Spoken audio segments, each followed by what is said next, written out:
And welcome back to ScavTalk, everyone. Today we're talking about DMZ. Tarkov is dead. Yay! We did Hey! it. They did it. They killed Tarkov. Finally, it's dead. But no, for real, we're probably just going to talk about DMZ. Anyway, it's like the thing is, there's nothing really going on in Tarkov right now. I have basically chosen the perfect time, and the timing has worked out superbly. I was actually looking forward in the calendar and being like, okay, so I'm going to be taking like a bunch of time off. Like, when's this going to land? Is this going to land basically in November? I was like, this probably couldn't be any better in terms of timing because like if it went over wipe or something, just like super awkward. And I have to like try and Yeah. do stuff around everything else, like because it's super. I'm like, it's just a tricky time right now. But with it landing in November, it's just like, oh, I can just like easily take some time, just like build up a cache of videos, whatever, release those, and then just like focus on the fam for a while, and then like restabilize and get back to normal. So I guess like yeah, before we dive into anything, because like this is the first time I've been on for 2 weeks or whatever at least. I can't remember like when it was over 2 weeks. It was like this second. So yeah, little one was born on the second, on Wednesday, 2nd of November, and we were doing great. Actually, things were going really well. Like things were going much better than the first. And she was like very slightly overdue, but like nothing, no big deal. Everything was super normal, like super normal birth and all that stuff. And we were Yeah. home for like 3 days. And then all of a sudden she just started stopping breathing and stuff in the middle of like crying. And it was like super scary. Like we called an ambulance out and they turned up at the house. Oh wow. By the time they got there, she'd like kind of calmed down a bit, but they were like, you should really go in. Like there's kind of like two major hospitals near us, one like really close and one a bit further away. And they're like, well, we can only take you to the other one. So it's up to you where you go. And we were like, oh, okay, fine. We'll go to the close one then. Go to the Okay. close one. As soon as we got there, they were like, oh, we don't have like a children's ward, so you're gonna have to go to the other one. And we were just like, God damn it! Like, why didn't they just tell us in the first place? Yeah. Never mind the fact it took like 35 minutes for the ambulance to get to our house, which is like really stressful in the first place. I had to like call them back up, and they were just like, "Why are you on the phone? Like, what are you calling us for?" I was just like, "We called this like ambulance ages ago. Like, what's happened?" And they're like, "Oh, let me check then." And they were like, "Oh, they're struggling to find your address." I was like, "Why didn't they freaking call me?" Like, honestly, I was like, it was the most stressful thing ever. So anyway, so we like got to our like any department place on the one nearby, and they were like, "Oh, we can't do anything for her here. You have to go to the other one." And at this point, because we've been doing like all the usual newborn stuff, like my wife hadn't really slept at all, so like we swapped over at that point. And this would have been like Saturday night. This was like the 5th. So we actually swapped over. I drove up because I'd driven there and back because you can only have like one person there or some stupid stuff. They still got like COVID rules and things. It's like crazy, right? You just take one foot outside, like no one cares. You like take 1 foot inside, it's just like all these weird rules. But anyway, so I drove back. My wife then picked the car up, and I stayed, and I got driven in an ambulance from that one A&E department to the other one where they Okay. actually have the children's ward. And then from there on, this is like why it ended up just everything got so screwed up because they're from the 5th on Saturday. I was in the hospital like 24/7 until I think it was Tuesday night, like on the 8th. So I was like away from home. I was sleeping in the hospital, like next to the Yeah. little one, for like 3 nights. I was there for 4 days, and then I swapped her because they wouldn't let her eat or anything, which is crazy. 'Cause it was Really? like this respiratory thing, and they were like, "Oh, they're so tiny. They've got like so the organs all like so close together. If you let them get full stomach, sometimes it can make the respiratory thing worse." Okay. And so, but like they're supposed to be putting on weight and stuff, so it's like really serious for a baby Right. that's like 3 days old, whatever. So they were like, okay, we can't eat anything at all for 12 hours. Like 11 p.m. to like 3 in the morning. She's just like screaming her head off. And like I know the problem is that she's hungry and she wants food, and I Yeah. can't give her anything. It's like as a parent, you've got this like loop of things that you go through, like check all the things. Okay, no, this nappy's fine. No, this is fine. Temperature, yeah, no, it's okay. And we got to like food, and I'm just like, I know it's the problem, and I can't fix it for you, and I'm sorry. So we just had like me trying to manage it for like 4 hours in the hospital at night, but they're like screaming her head off and stuff. Like it was pretty miserable, honestly. Yeah. But then when they said, "Oh yeah, you can give her some food again, and you can start doing like breastfeeding again, whatever," then I swapped over with my wife because like she was really stressed. Actually, it was Yeah, I can easier for me imagine. being there because at one point she had like all sorts of machines hooked up to her and stuff, and it was like really horrible for her to see it. So I managed to stay a bit more calm about it. But like we swapped over, and then she stayed there so she could like actually get the feeding starting and stuff. And then after that, things started to pick up, and we ended up coming out. I think it was like Thursday or something. Like it was either Thursday or Friday. It's all a bit of a blur, honestly. And and then since then we've just kind of been like restabilizing and like getting basically back to the way that we would have been 3 days in and continuing after that. But yeah, it's actually quite fortunate we got like family close now after we moved. This is kind of the reason why we moved in the first place. We had like family around the corner, so like my wife's mum was here like with our 2-year-old, and that was like really helpful because I don't know if we were still like down south, I just honestly don't know what we would have done. But it's pretty good now. We're all okay, and That's it's good. looking up, and things are good. And you know, I've actually, as Church will attest to, I'm sure we'll talk about it in a little bit, managed to actually sneak onto the computer and like play some video games for once. It's actually really weird because like it's been so intense and so stressful for like 2 weeks. It was only the other day when I was just kind of like, oh, I hadn't actually like played any PC for like 15 days or something. Like it was really weird. I was like, oh, I'm just kind of ready to get my fix in. Yeah, go engage in some virtual stress. Exactly. Yeah.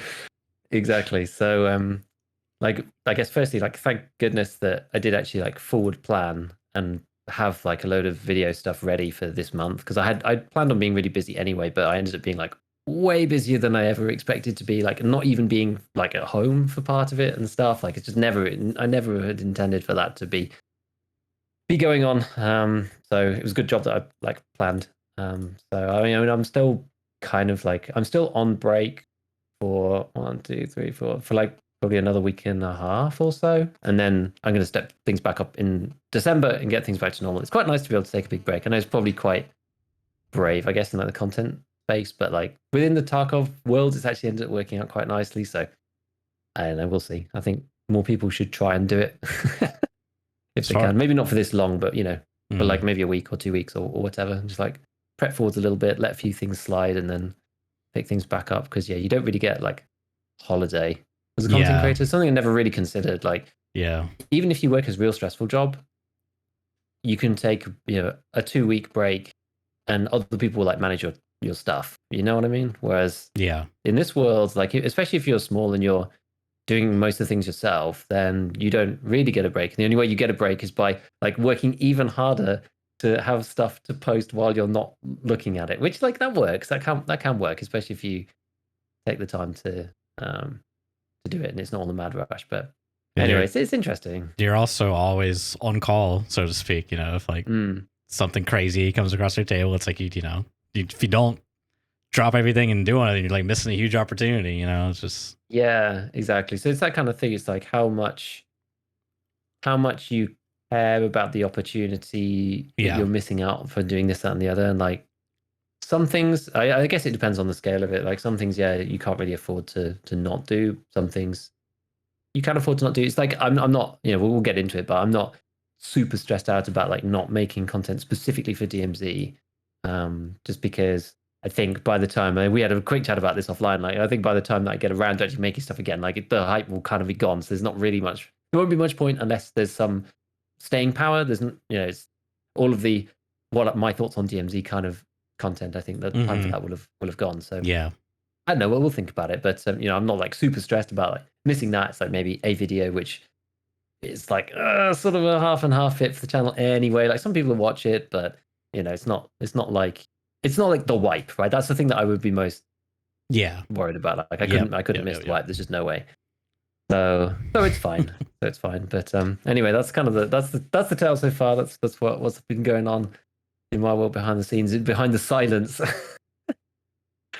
the silence of all my stuff. But have you been, dude? You've been holding up the show with our 2 guests the last 2 times. Yeah. Just to be clear, everyone. Some people were asking. No, the ScavTalk is not real, and no, Shitaville is not funnier than me. Okay, just want to put that out there, just to clear the record, clear the air.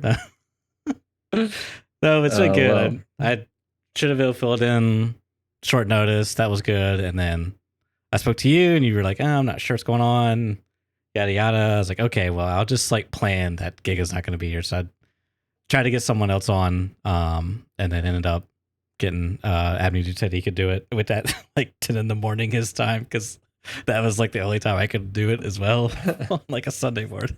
It's funny. But no, it was cool, and people enjoyed having someone said like this is like a whole TV series. You got like reoccurring characters or something. Like, oh, it's Trinaville again. Yeah, that's cool. Yeah. I like that. It's good. It's like friends of the cast. You know? Yeah. Friends of ScavTalk. It's nice. So, I mean, Tarkov stuff. Like, I don't want to rehash over anything that came out like over a week ago or whatever. Just because I don't really see there's much point. Most of the information is kind of like either just not really known or factual. Like, we know Streets is coming, whatever. There's not really much extra take that I want to add on particularly. So, I mean, there's not really anything that we've had going on. We had the Sanitar event, which I think it started last time when you were speaking to Abney, and it's just finished now. And I think there's like a couple of dudes who finished it, which I mean, it looked like quite a cool event. I mean, I've not been on obviously, and I don't think you've been playing that particular event either, from what you said to me. But it looked pretty cool. I think a lot of people are saying that it was like quite a decent event. The only thing that was quite funny is people's gripes about the rewards. I saw a couple of people complaining about the reward of the quest, but like I don't think like who really cares? It's more about the event itself. And he was on customs, right? Yeah, that's where Senator was on customs. I've actually killed him twice this wipe. Once just before getting the quest to kill him, and then having to kill him again afterwards. And it's funny because he's not a boss that I've ever really gone after particularly, because I don't tend to play a lot of Shoreline, and especially not like boss hunting. But he wasn't as hard as people made him out to be, I have to say, unless he's taken some nerfs or something. Yeah, I think the only like gotcha is if you don't kill him initially and then he pops a stem and then you try to like kill him again, then he's like really tanky, so you kind of get caught off guard and he like ketters you to death, like death by a million paper cuts type of thing. So yeah, that's true. Actually, yeah, you're reminding me now of when I did encounter him last time, and like it took a lot of bullets, and I was using BP as well. It took a lot of bullets to kill him. It was actually pretty insane. I think there was a skill issue going on as well at the same time, but of course, it was pretty nuts. It's like that weird thing of the bosses, right, where like all of your usual player heuristics are just like thrown completely out the window because you have a mental count of how long it might take for how long it takes for the cursor to be aimed over a person and the button held down at a certain range. You expect to kill them within a certain time frame, and when that time frame is like 3 or 4 times the time, you're just like, how many bullets is this guy going to take? Like, I nearly ran out of rounds because I was skimping. I only took 3 magazines. Like, what I kind of wish they would do something where it's like Sanitar's weak, but if he sees you, he instantly pops a stem, and the stem like irradiates the air around him. So like there's a visual indicator that he's like really tanky. Like if I see Killa, I like can visually indicate that that helmet's really fucking tanky. You know what I mean? So something like that where it's not just like, I'm dumping I'm dumping 30 rounds of BP into his head and he's still not dying. You know what I mean? It's just like, and he's just a man with a bandage, right? Yeah, like, exactly. Yeah, just like, I thought this game was realistic. Yeah, exactly. So it seems like a pretty win event. It's interesting how it ties in. It's a W event, definitely. It's interesting how it kind of ties in with the lore, but then like nothing's come out of it. I saw like, keeping up with nice guys always an easy way to keep track of what's going on, and he was just like, oh, it's the lore thing and this and that. We're checking this and we're checking the quest. We're checking his Samtel's room and all this stuff, and it's just like, nope, okay, there's nothing. Like it's just the quest. Yeah, it's an event and that's it. So people are always still trying to find these links. My theory is that this is gonna be, it's like a side plot, like almost like filler in like a TV show, but then like a couple episodes later, there will be like a main plot line that ties back into this side show. That's like, oh, this is significant because Mechanic and Rizzi had this thing happen, and now it's like a grander story. That's like my theory, but it could just be like, let's, Dimitri put on the flannel. We got to do some content quick. Yeah, it could be. I don't really know. It's all going to depend on what we see. I guess it could be the case, and they're working on storyline quests or whatever. But I mean, we're not going to see that for so long, right? It's going to be after release on 1.0. It's the first time that we're gonna see any of that stuff, as they've said, unless you're part of like the super hardcore inner circle, which I mean, unlikely that any of us mere mortals are going to be part of that process. I wouldn't have thought. So Yeah. we'll have to see. Maybe it'll all link together. Maybe it'll be there's a beautiful master plan. I don't know. Or yeah, maybe it'll be go and find this pixel perfect document. Please those don't. Those are honestly the No. worst ones. Please Those are the don't. worst ones. I Like you know. can see the white icons there. You have to like lie down and like side like super lean, and you're like, oh, Dude, I'll I'll never forget that quest. I'm just like looking, like all tabbing, because I think I had one monitor back then, but I just remember like, I'm like looking at the wiki page and then looking at the train card and I'm like, it's not here. Like, do I have the quest? I'm just like, spent probably like 10 minutes just frustrated and finally realized it's like a pixel perfect crack in between. The wiki's like, yeah, it's here, but it wasn't like, yeah, it's like this 3 pixels on the screenshot. It's just like, okay. Yeah, I know what you mean. I mean, I had exactly the same thing where you're like, it is crazy. You're looking at the wiki, just like, I don't even understand. It's like some of the stashes, actually. Some of the stashes are pretty nuts as well. Like I had this patch of I had this grass. experience. Yeah, it's like this patch of grass here, and you're like looking at the map and you're like, I can sort of tell where it is, but I can't tell. I can't line the angle up. And then you end up having to literally watch a YouTube video. It's and the watch only them way. do it. Yes, that's true. That's so true. You just don't get the context otherwise. Yeah. There's a couple on Shoreline because like I don't really know the show. It's funny because some people kind of expect me to know all the stashes, and I know basically all the stashes on customs and interchange, and that's pretty much it. Because stashes appeared after I started playing, and you only really need to know like one or two. Like you're only going to do one stash run. Like why do I need to know all the stash runs? Yeah. And on Woods and Shoreline, I just never bothered learning them. And I know like some of them. I know like a few random ones here and there, but I don't have any loot runs or anything. Like you definitely can, but it's all about time, right? It's like which maps you tend to spend the time on, and you going and doing that kind of stuff on as well. And you can make like really good money on it, but it's just you only have so much time to do so many things. But yeah, when I was looking, because I was like, I should really learn some more of these Shoreline ones, and I was like looking to some of them. I was just like, dude, I literally cannot find this. Like, this is insane. This is actually insane. But yeah, it's quite funny actually when you do look at those, like how often I've run over ones that are like so easy, and you can just go to them every raid if you want to. And I'm like, man, I've like missed this stash 150 times or something. This wipe even, and it's just like, man, pretty crazy. So yes, sorry. No, I was gonna say you get like 3 years under your belt, and then you walk across, and there's a stash in front of you. Like, what?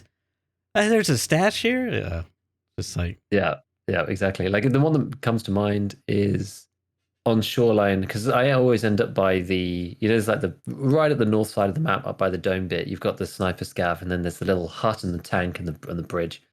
And I always end up by that section for some reason. I don't know why. And it's like if you cross the river, but then if you keep going all the way to the north, there's like a little random stash up at the top. Yeah, I just never knew about that one. Yeah. I never knew about that one, so I was like, oh, I like go across there so often. Especially given that you don't have to go over the bridge, you can like just jump over the rocks instead and get over the fence. Mm-hmm. And it's like pretty close to it. So anyway, yeah, funny stuff. But yeah, so there's the Santa event, and that's finished. I mean, I probably would have had a go at that, to be honest, if I'd been on. But yeah, it is what it is. And then other than that, I mean, yeah, you pointed out to me that there was this post that they made on Twitter. They've been making these like strange lore posts. This one's about mechanics. Like, mechanic is the former worker of the chemical plant from the very beginning of the conflict. He's been tinkering with weapon modifications, blah blah blah blah. But it's pretty much just lore. Yeah. And that's it. And they did one for Skier already in the past. Yeah. So presumably they're going to go through and do one for each trader, but I'm not really sure what the point of this is. It seems a bit random. I mean, it could just be, I don't even know how to. It's like Subway handing out pamphlets on the street. It's kind of like the same thing. Like, hey, Tarkov guys. You know what I mean? I don't know. It's just like, wouldn't you rather document that in your game, not on Twitter? You know what I mean? It's just like, it just seems something to like get engagement. That's like all it really seems to me. But yeah, which is fine. Like, the only interesting things I guess in there is that it says, despite the difficult situation in the region, he has retained access to the mainland via the internet and satellite communications. He has accounts in foreign banks, and if desired, he could easily get out of Tarkov. Which is like, okay, he's not stuck. Everyone in the city trusts him. Even the scavs perceive him as a useful person. But he's there just because he's some kind of degenerate. He just really likes guns, dude. He just loves building guns and doing crazy stuff.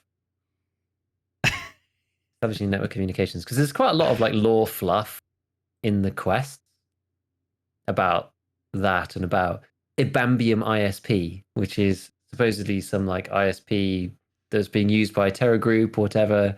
I think like we spoke about this before, I think at one point, but if you look up like the Ibambium stuff, there's like the Nokia mobile phone kind of things with the symbol on it, which is like the 3 dots, like the 3 dots in a little triangle, which is like I think that's the Ibambium ISP symbol. And if you literally if you log into Tarkov, the loading the main menu icon is that icon, and everybody's profile picture is also that icon. So it's something important for the main storyline, but exactly what I don't know. Like it pops up all over the place. There's like some of the very earliest photos on the Tarkov Facebook have got a mobile phone with that Ibambium ISP thing on it, and he talks about it loads in Gunsmith. In the Gunsmith quest, about him building this neural network, and then he's like accessing the outside world using this like special ISP. And yeah, I don't know. Maybe it's all just random BS. Who knows? I don't know. We shall see. But yeah, other than that, I think that's it. I mean, basically, we're just waiting for the next wipe, which everyone thinks is going to be mid-December, because we have basically no reason not to think that at this stage. That or like worst case January. But I guess so. I mean, I think because of the fact that Nikita said that Streets was. Did he basically say Streets was coming in the next patch? He was coming this year. Previously, he was like, "We want to do Streets by the end of the year," and then the Pestley Q&A, he's like, "Where Streets is coming next patch." So like, you put 2 and 2 together, it's like, "Oh, Streets is coming the end of the year with the new patch," and then that's probably a wipe, Yeah. Exactly. So it kind of like hones it in a bit. Yeah. And there's no real reason for them not to do it in December unless there's some big problems or whatever. Okay, this is the only thing I'll say. I really hope that this next patch, this is the only thing I'm going to say about the patch anyways, or the wipe, is that it's like just filled with content, because the last patch was so lackluster in content department that like surely, now that Streets is done supposedly, that this will be like, content filled. Even if it's just Streets, I just hope that like that has a lot of content within it. You know what I mean? Yeah, I definitely hope so. I mean, it would be a shame if it doesn't, as you say, just because this one was so like content free. I still think like a lot of people complain about this wipe, but I still think it was important to kind of do 12-12 again. Now that we know what is going on, like it's a bit boring from a player's perspective, but like if you're interested in like speed running through everything and blah, blah, blah. But it's important to see that the economy changes, like, oh, it's all great in 12-12 when it comes in and people are like, oh, everything's different now and the flea market's changed, da, da, da. And then you do like 12-12 version 2 and everyone's like, oh, it's no big deal because this, that, and the other, we know what to do now. So, but that kind of happened a bit because the people were buying the SR25, and then midway through the wipe, they got rid of that, right? Yeah, exactly. So in that sense, I do think it was important, and they've then fine-tuned a few of those parameters that they had in 12-12. Now that people go, okay, well, this is the and they moved M80 and stuff like that, right? I think those got moved. Yeah. So I think those things are important, and I don't want to spend a long time talking about like RFB balance or whatever, but when I was talking about the M80 change right at the beginning of the wipe, so many people were saying this like, oh, well, what should we use now? Should we use the other rounds and still use the RFB? Should we use the SKS? Whatever.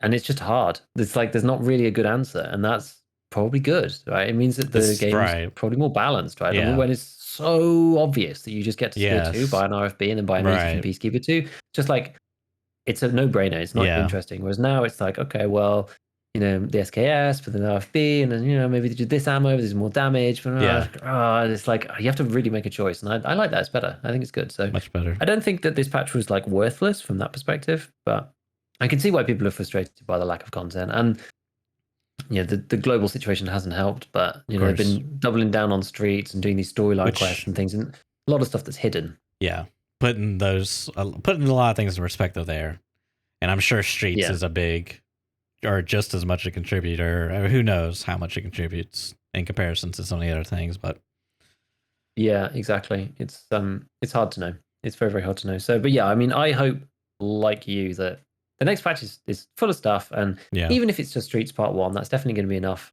But like a big map like that is enough to kind of consume a wipe, I suppose. I hope like so. When Reserve was added or whatever, it's like, oh, this is the Reserve patch, and yeah, people get bored of a map eventually, but it keeps people occupied enough. And if it's Streets, and if there's enough interesting things, like I just hope that there's enough dynamic elements on Streets, because that's really what makes a map feel alive. You know, it's like the stuff on Reserve with the button, and you got the train, and you got the stuff downstairs with the D2 extract, and like turning the power on, and like even the little things in Interchange, like turning the power on there, is what makes the map feel more, you know, more dynamic and more fun. And I hope that there's a lot of elements like that in Streets. I hope so, and there might not be, but I hope that there are. I just really hope it runs better than Lighthouse, which I think is like a big ass, but that's my biggest worry, is that it runs worse than Lighthouse, and that probably means I'll play it until I get so frustrated that I won't play it anymore, which will probably be like a week. Yeah. And and if that's the mass of the patch, then the patch is kind of ruined for me. So that's my big worry. I see that. I guess the only thing, although I do feel like it might fall into the same category, like the problem that I had with Lighthouse is that you can't really play it without a scope. Like you can, but it's not really what it was intended for. Like you can't really then do the water treatment or anything like that, and that's really where you find the worst of the FPS hits. Whereas on Streets, like maybe you'll be able to play Streets just with a red dot if you're doing like building clearing, room clearing, you know, going through the apartment blocks and then hopping from one street to the next, so that you can jump from one apartment building to the next. But on Lighthouse, you just don't really have any alternative other than taking something long range, unless you're just hitting villas and leaving. But it's not really the point of the map. So maybe you'll be able to do it without engaging in like lots of long range optical shenanigans, and that will help. Which will help if you do want to avoid it. Yeah. Like it's a stupid thing, right? It's like it's so unfortunate that that's the case, but you know, it's the practice. Yeah, it's the pragmatists' approach to playing it. So you might be able to play it that way. I don't know. Which would be nice. We'll see. I mean, hopefully they've done like a bunch of the optimizations that they should have done ahead of time. Yeah. Hopefully, but which just remains to be seen. Yep. It does. It just like, there are some like really random things about the optimization that do make you wonder. Things like, you know, especially with like hackers knowing people's like KD and stuff, it's just like, why is that information transmitted to everyone else's client? Like that always makes me confused. I don't understand why that information gets transmitted to people. It's like, what's even the point of that? It's just weird. Yeah. There must be loads of stuff that just gets sent. Unnecessary, right? Yeah. I mean, we're talking about like networking now, but you know what I mean, right? It's like all the same. 100%. Unless they're somehow fetching it from the server, which would be like even worse. But like, why would the in-raid you wouldn't even, unless they're like, maybe they're getting like profile stats, like if they're ripping it. Maybe, you know, it's like player ID, and then you know, it's like a database, and you just rip it. But who's to say? That's just like a shot in the like the darkest hole you can imagine. Yeah, true. Like, there's other ways. It doesn't necessarily mean that they're sending it like explicitly, I suppose. But they could. They could. They could. Yeah, it could be. I think they might be. But anyway, so I hope some of that stuff comes through. It'd be really nice. Can you imagine if we ended up getting like a ton of optimization stuff for Lighthouse at the same time as like Streets comes through already with the optimizations? And like, this is why it took so long, because you know, we saw how butthurt everyone was about Lighthouse. I know. I'm just like, when we put the copium down for a minute. Even if they do Lighthouse optimizations, I still don't like the map because of the rogues AI. Like, it's just like, it's so like, I I don't know. It's such a hard map to like. For me personally, I just haven't played that map and been like, wow, this map just like elevated Tarkov for me. I just feel like it's like it has mines that if you literally don't have the wiki memorized, you know, fu, hidden death mechanics related to mines, lots of fun. Shitty FPS drops, rogues that laser you unless you know the perfect peak. If you don't have a scope, screw you. Like the list goes on. I can continue. Lighthouse, the new expansion. There's nothing to do there. It's just a death trap.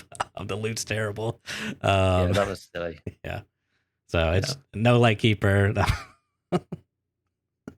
Yeah, the Lightkeeper thing is very, very strange. I mean, I will say, Well, just to your point about like Lighthouse itself. I mean, Mhm. I actually did enjoy myself playing it. I do feel that it's kind of like filled a hole in the game for like the long range stuff, even though it's That's not true. perfect and it's shooting it like it's PvE mostly. It kind of fills that gap there, which isn't on most other maps. Like you can get it on woods sometimes, but you have to be in the right spot. Whereas like there's lots of sniping possibility on Lighthouse. It does actually mean that you might take the Schmidt 3x12, right? It's like no other map really Yeah, justifies that's it, true. and I do think that's been nice, but I also agree with you on the points that you've said about why the map does suck in many regards. But yeah, it could be great.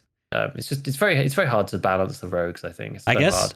I guess if you're sitting 100 meters away from your target, sorry, 1,000 meters away from your target, you don't have to worry about mines. You don't have to worry about FPS drops necessarily. You don't have to worry about rogue AI killing you.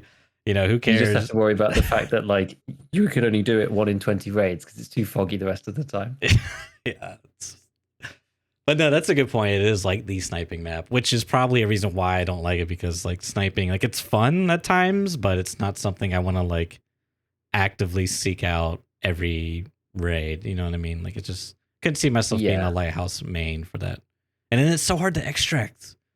It's just like it is quite tricky. It's I don't know.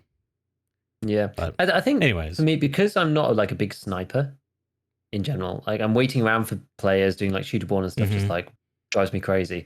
Knowing that you can go to the road camp and there's going to be like stuff to shoot at, even if it's just like enemies of some kind, and AI enemies, I kind of don't mind. It's like you actually get to go and like click the button and like fire the bullets and try and do the ranging or whatever, even if they're just like dumb and you have the perfect peak and they can't even shoot back or whatever. Like it's actually sometimes quite hard to even just hit them. There's like a little bit of a, you have to take the rangefinder and get the range on it and like make sure you're using the right zero, like be mindful of the ammo and what gun you've got or whatever. Like there's a little bit, you have to do the thing. And then as you say, try and extract too. So it's not like a no-brainer. And for like a non-sniper like me, I don't find it like too boring. I think it's all right. As you said, I wouldn't be a main like just farming rogues nonstop because that would be pretty dull. But I don't mind like popping in every now and then and having a plink. It's quite fun. But you know what? Fights with people up on the rocks. I think a good portion of people like it because of scav on that map. Because for whatever reason, like I don't understand why they did this, but you can just the rogues won't shoot you unless you're like close to them.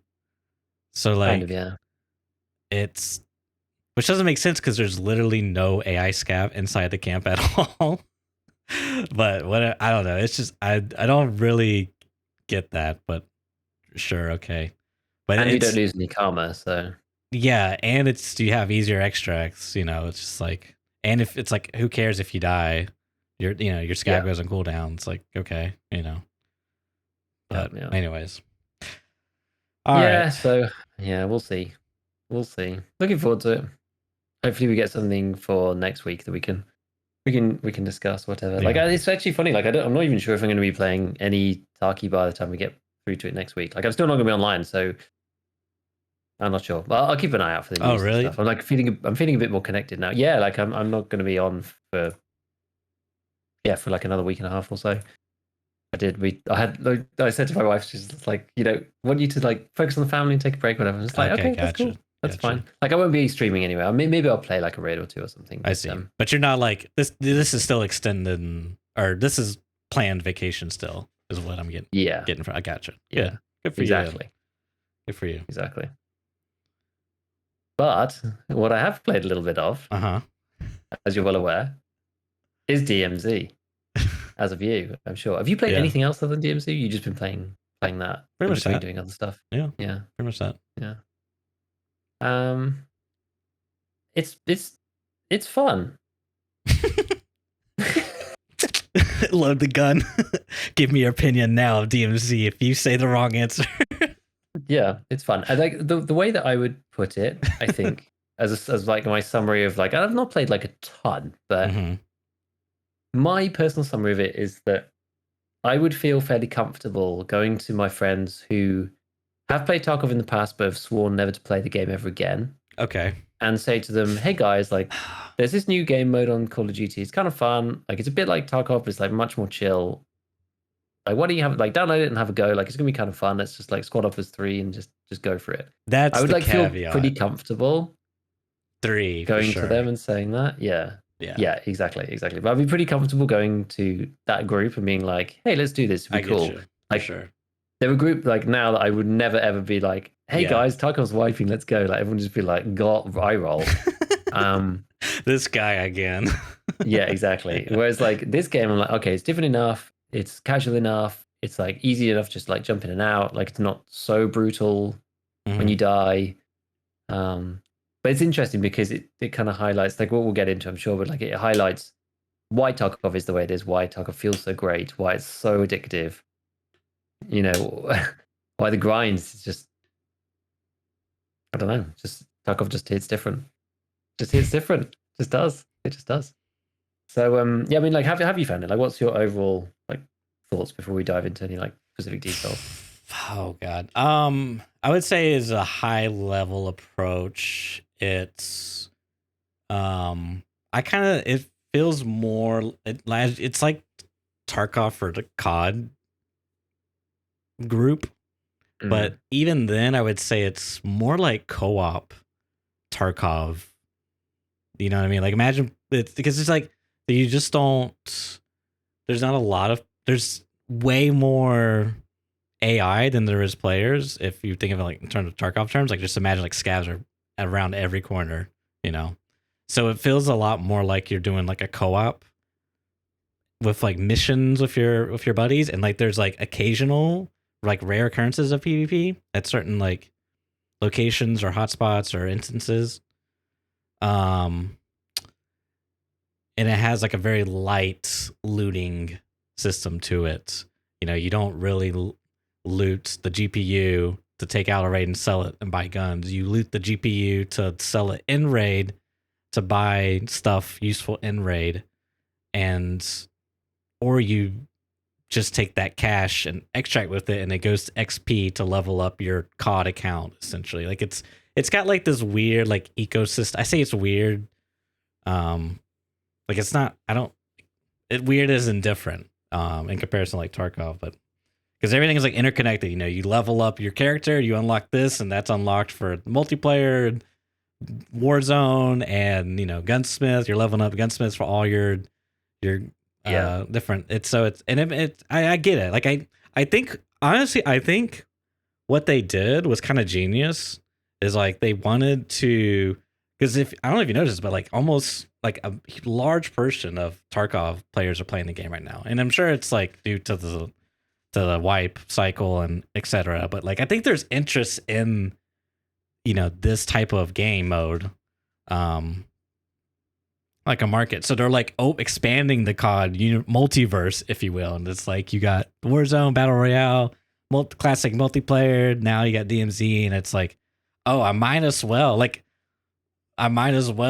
try Warzone now, and then eventually it's gonna be like I might as well buy multiplayer so I can grind these systems out that I can use in DMZ. Like it all like interconnects, and so it's like classic live service big corpo model to me. But overall, it's okay.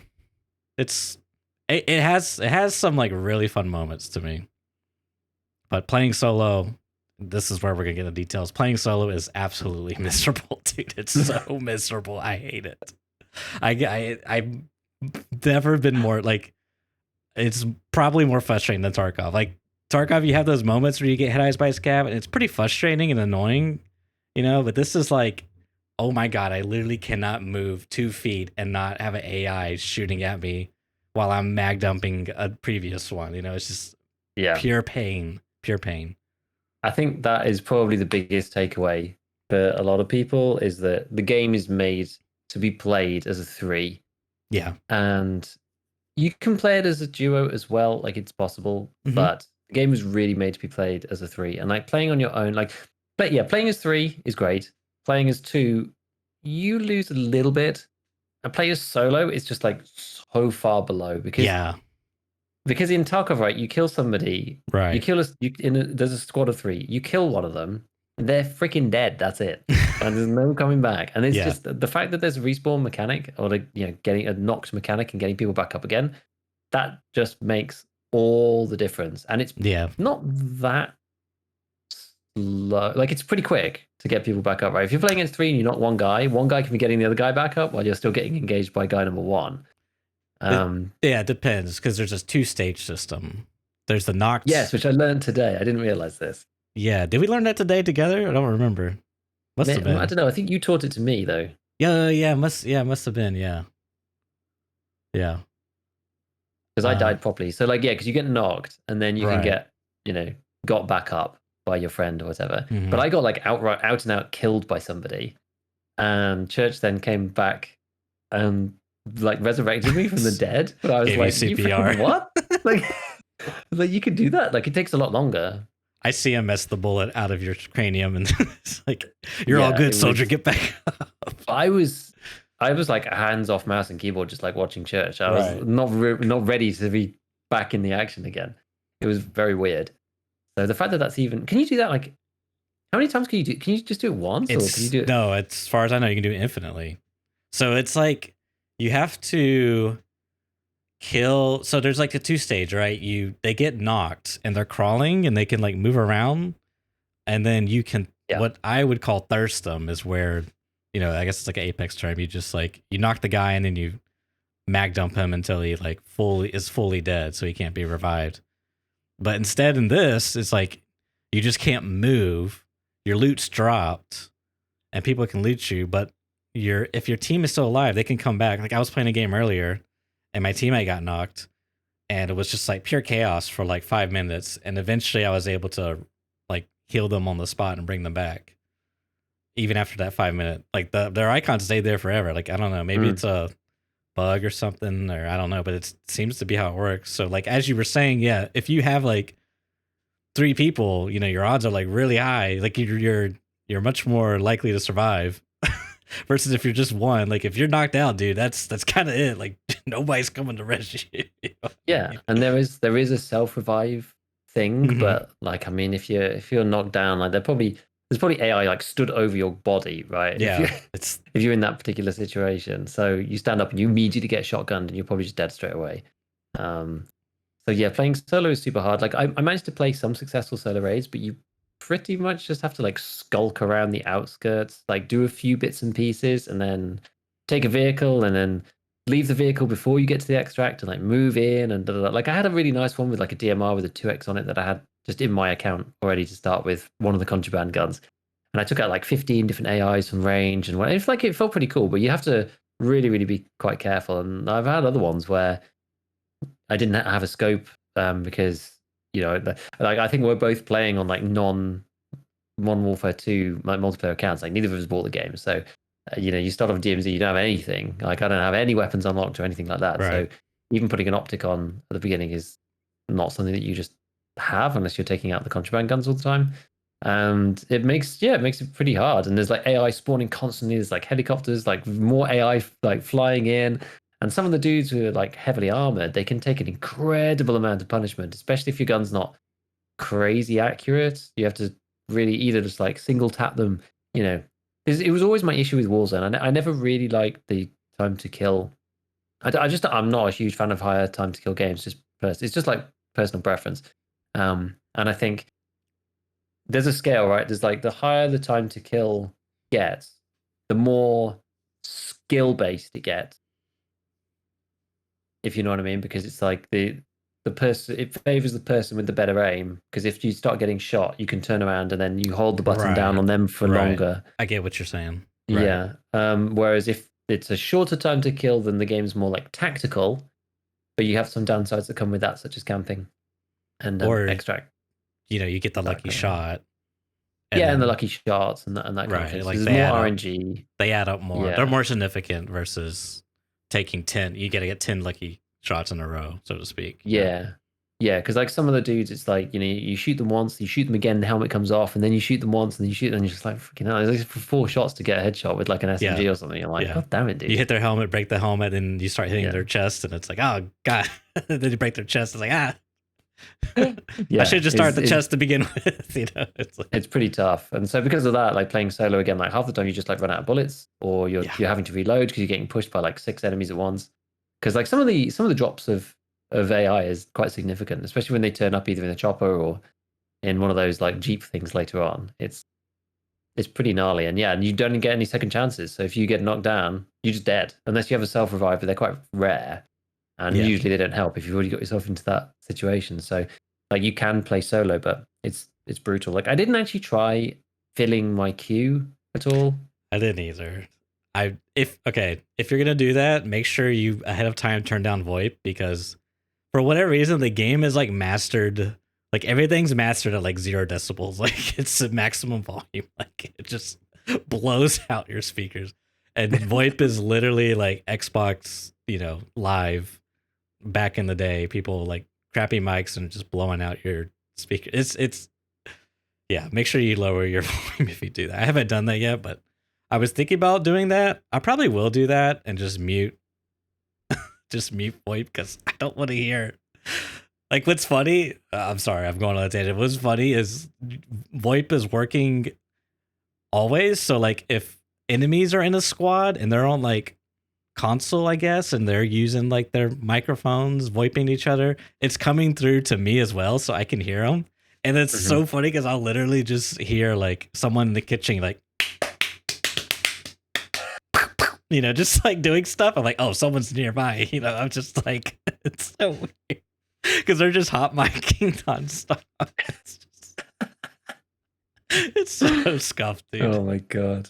Whereas like all the PC players are just on Discord. Right. And no one's using the in-game, which is, it's just a thing. It's always the way it's going to be. Yeah. I mean, that's the other thing I would say is like the game is designed with console in mind. I would probably say it's designed for consoles as a whole, but definitely with like that's the primary. I think it's the target audience. So like the looting can't be too crazy. You know what I mean? Like now I understand why everything's just a single cell and everything goes in there. You know what I mean? It's just like, yeah. So you gotta like keep that in mind with it. But that was my biggest gripe with the game. Is solo is just kind of miserable and not fun. Even though I would still go through the punishment because like I just want to like have the fun. But the good stuff about the game, I would say, is that there's so much to do in the map, if you will. Yes. Like you got your tasks from or operator or faction task or whatever, faction missions. And then inside there's like a bajillion different icons on the map for like things to do to earn cash. And that's the interesting is like there's an in-raid economy. Anything you loot, you can, well, not anything, but like the loot that you typically would loot for money outside of raid, you loot it for inside of raid primarily, and then you sell that to the stations to buy like better armor, some guns if you want, ammo, various knickknacks, kill streaks, whatever. Which is kind of cool because you can like, I don't know, it's just like different because you're looting for that raid, not for the next raid. Yeah, it's like in-raid trader, I guess, but just for that specific raid. And like it's weird, yeah, because like anything that you then take out of raid that doesn't follow over into the next raid, it all just turns into XP. So you can use it in that raid, or you can just take it out and just like level your account otherwise. Right. Which is fine. Yeah, all the barter loot items, you just sell them to the station, or unless it's for a specific mission.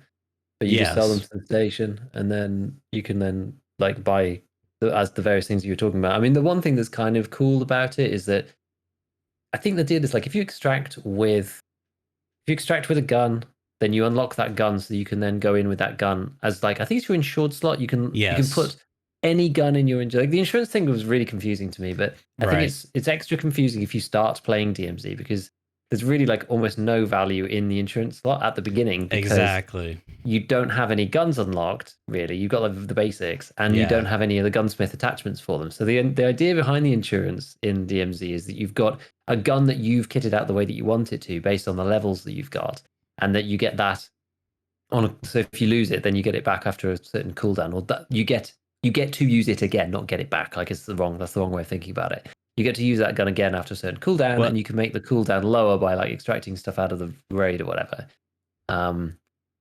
But yeah, when you first start playing, I was just like, this is just weird. Like, why? Right. I could just pick like all the random crappy guns that I already have. Like, why is this insurance thing? It's just very strange.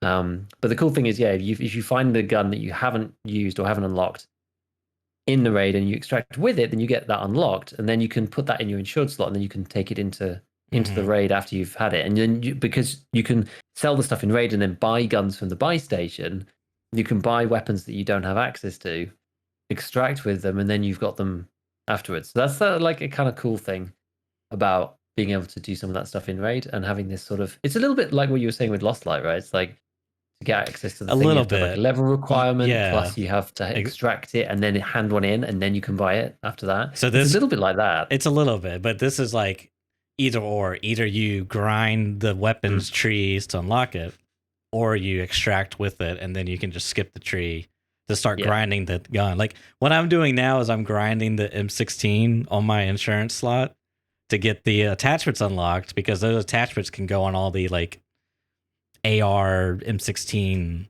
platforms. So I'm trying to build like the ultimate gun, but I have to grind out different things. But instead of like doing the tree of doing the M4 to the 5.56 LMG to the M16, I just skipped straight to the M16 to grind that out, because my M4 is already grind that out. Like I extracted with a bunch of them and then leveled it up, and then eventually it was already level 20.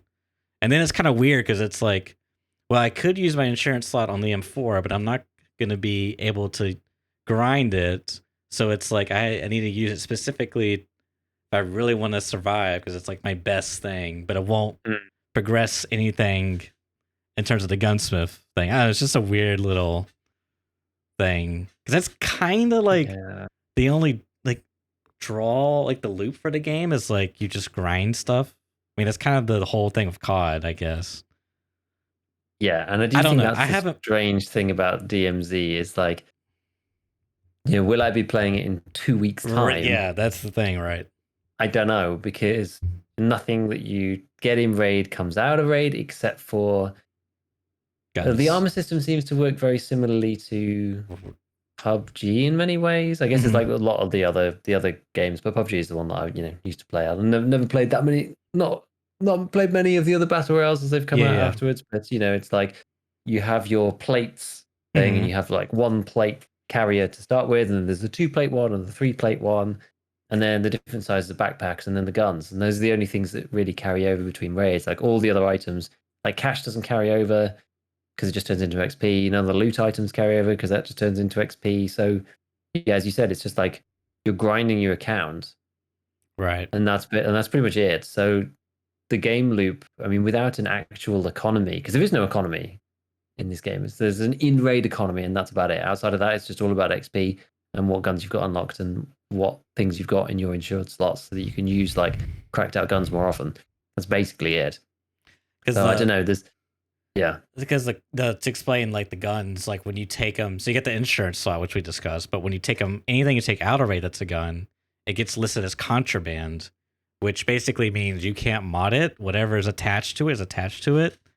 And it's like there is no in-raid modding, which is like kind of weird if you're coming from like Tarkov, because like it's like, yeah, but that part's kind of like very frustrating in a sense.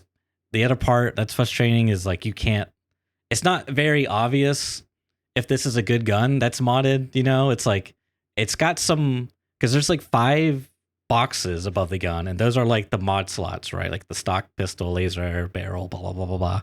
And if all 5 are filled, then that means there's 5 mods on that gun. But like if the UI is not showing me on like the preview of the gun, like exactly which parts are highlighted yellow that are like modded. But I don't even know what those are, like what they do. There's no stats. Like I don't know if it's a good.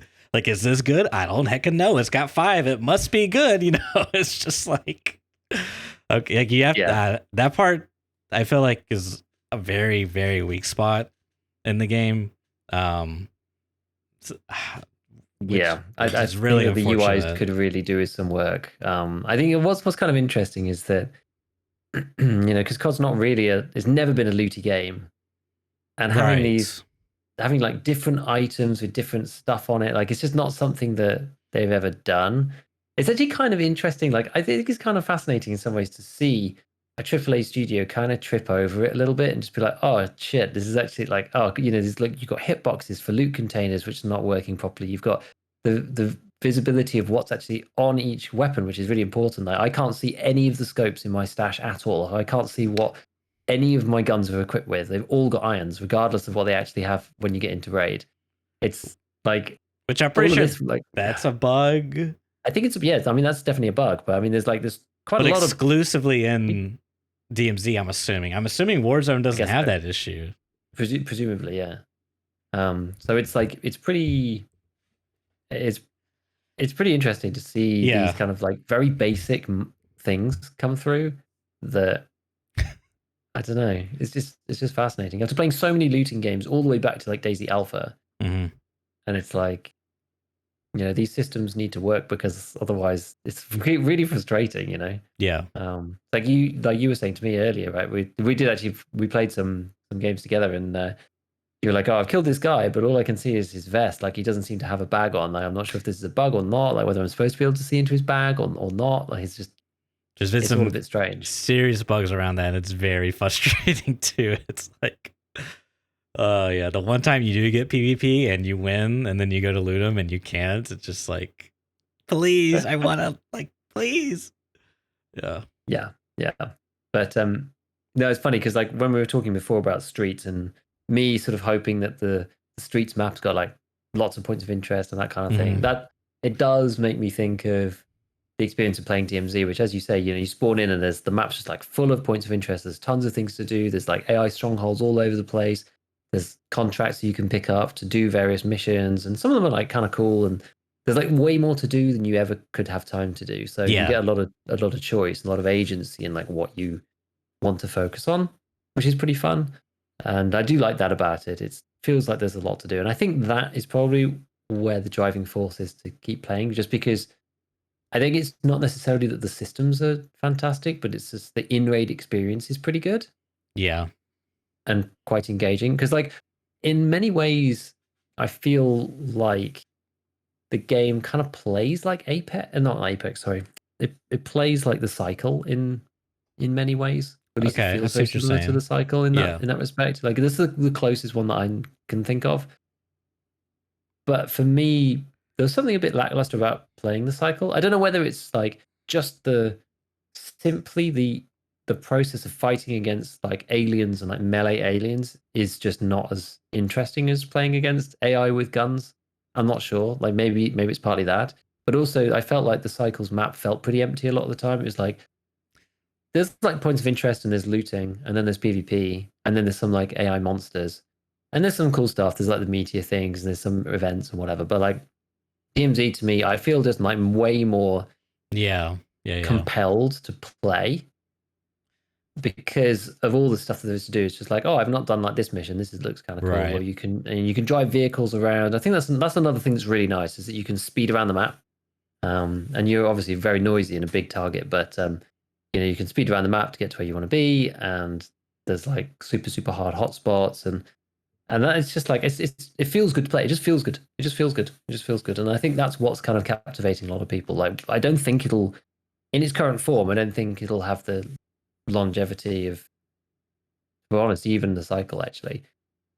Yeah. But there's enough spillover from people playing Warzone and a few of the other game modes that, you know, I'm sure they'll keep working on it. And they labeled it as a beta. Yeah, I mean, that's the interesting thing, too, is because from my general understanding, the Warzone crowd isn't interested in it at all. But the Tarkov crowd seems to be interested in it.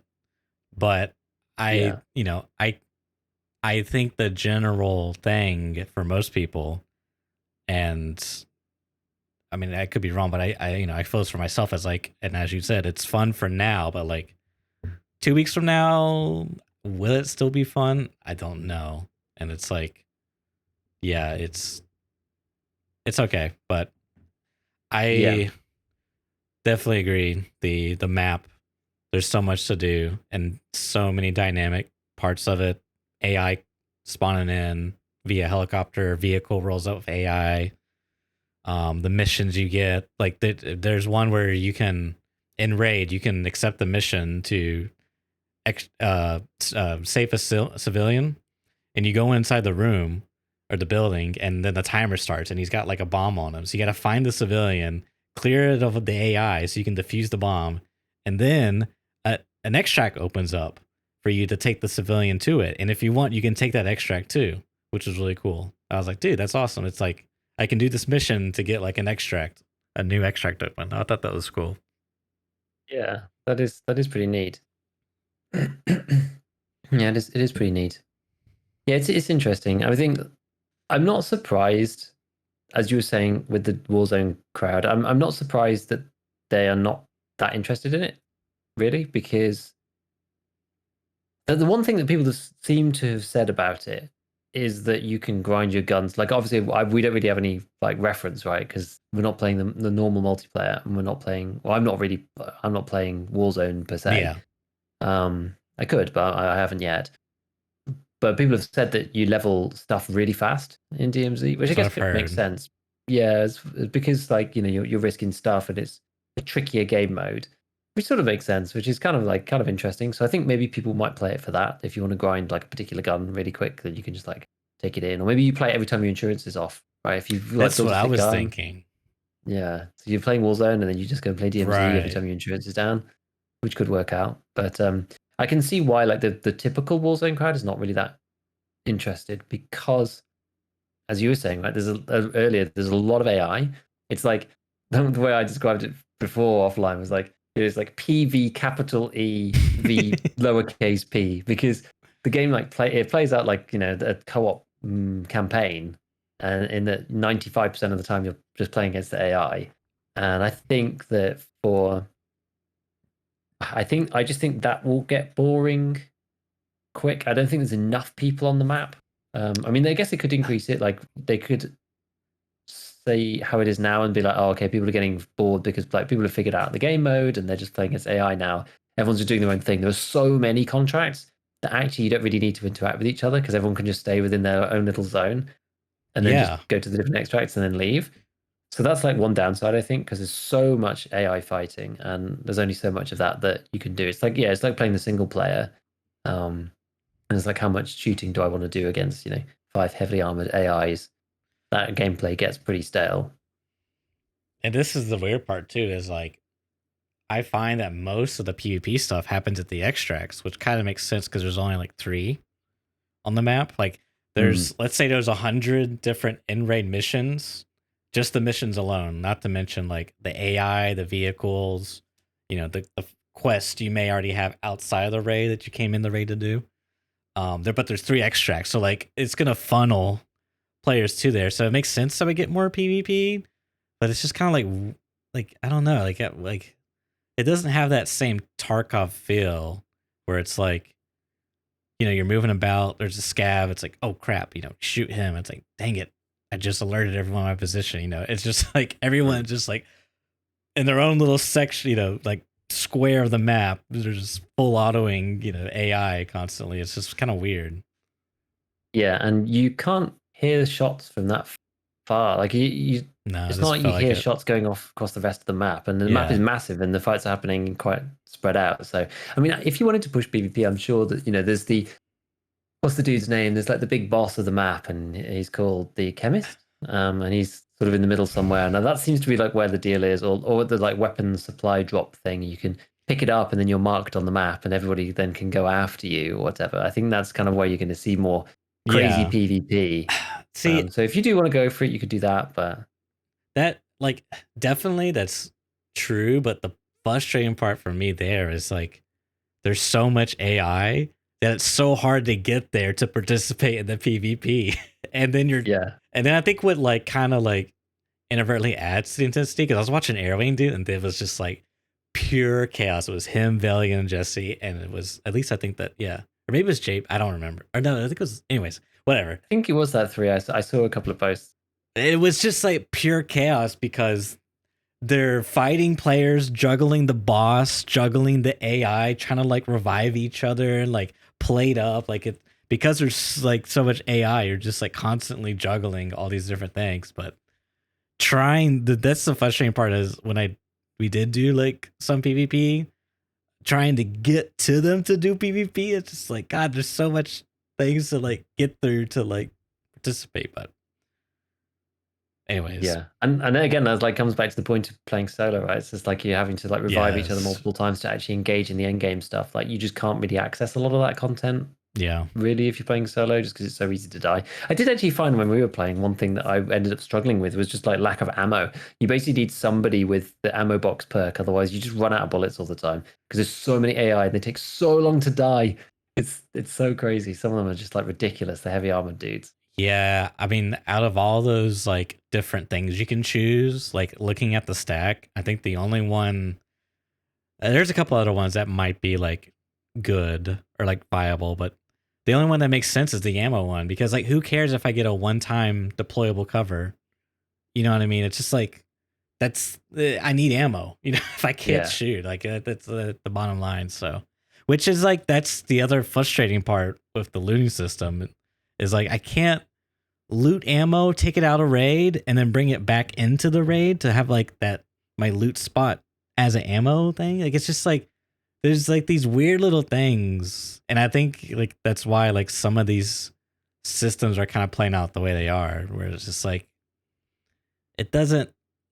It's just weird because it's like it's Warzone in a way, and it's like not that full like looter. You know, you go in with you risk stuff, and then you get more stuff, and then you extract, and then you stow it away. Like when I first played, I looted like an armor plate. I had like a tier 2 on me, and then I also looted a tier 2, and then I saw that it just got like disintegrated, like Thanos snapped into EXP. I was like, no, I want to put that in my stash. So when I have when I die and I lose, because this is like another armor plate, like exactly, because this is, I mean, it's kind of interesting how they do it, but it's like once you have like a self revive, a armor plate, a backpack, and a gas mask, and those are like persistent. So as you like level those up, they're persistent on your character. I mean, not level those up, but as you like upgrade them, buying them, finding them, whatever, they stay on your character. After you extract, they don't get disintegrated. So then it's like you just like, but then it's like you're committed to doing a big boy run. After it's like, I got all the like stuff upgraded.